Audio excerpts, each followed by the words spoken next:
meron pa tayong 84.7% na hindi pa nakakapag-subscribe sa YouTube channel ko. Bagong lahat, huwag nating kakalimutan na mag-subscribe and click the bell para mag-receive ninyo lahat ng aking notifications. Mga pare ko'y, marami na naman lumalabas na balita na may gustong kunin na naman ang Barangay Ginebra. Well, nakakapagtaka lang dahil alam naman natin na humihina na nga ang Barangay Ginebra pagdating sa ilalim dahil nga nagkukulang na nga sila sa mga forward.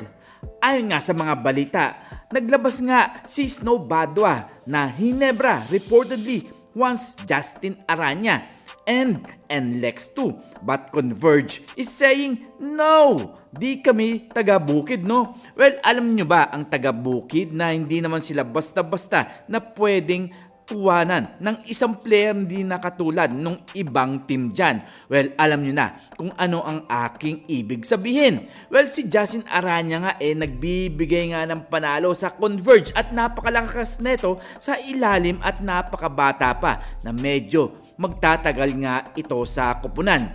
Well, medyo malabo ngang makuha ng Barangay Ginebra.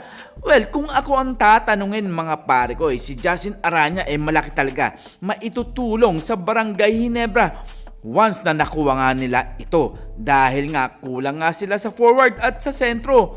Alam naman natin na kung sino-sino ang mga ginagamit ng Barangay Ginebra at alam natin kung sino ang paborito ni Coach Tim Cone. Well, kung may maipapasok nga si Justin sa Barangay Ginebra, bagong mukha na naman to.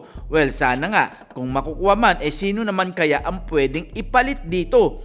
Kayo na ang mag-isip mga pare ko dahil nga maraming pwedeng ipalit ang Barangay Ginebra dito kung papayag ang Converge dito. Pero kung ako ang tatanungin, medyo malabo pa yan sa kalabaw.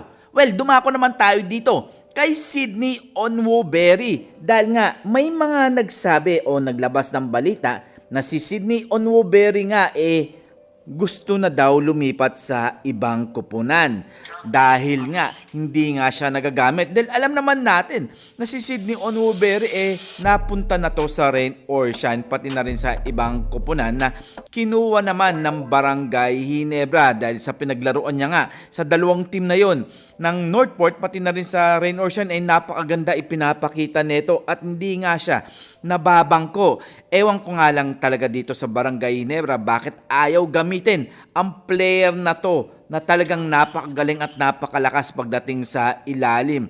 Hindi ko rin maintindihan si Coach Tim Cone kung bakit niya ginagawa ito. Ang daming player ng Gin Kings na talagang makakatulong sa kanila pero alam naman natin kung paano paikutin ni Coach Tim ang kanyang mga player. Sabi nga ni Coach Snow Badwa, player feels bad at low or no playing minutes. He used to be a promising forward.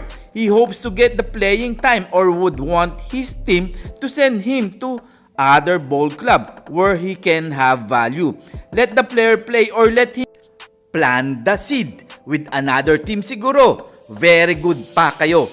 Don ne. Well mga pare ko, alam nyo na kung sino ang tinuktukoy dito. Inumpisahan ko na nga at syempre tatapusin nyo to. Si Sydney Onwoberry nga daw ang balak lumipat o baka humingi na ng trade sa ibang koponan. Well mga pare ko, sayang kasi ang galing neto hindi nga siya nagagamit. Well, and this is On The Boy Vlogs. I'm out. God bless you all.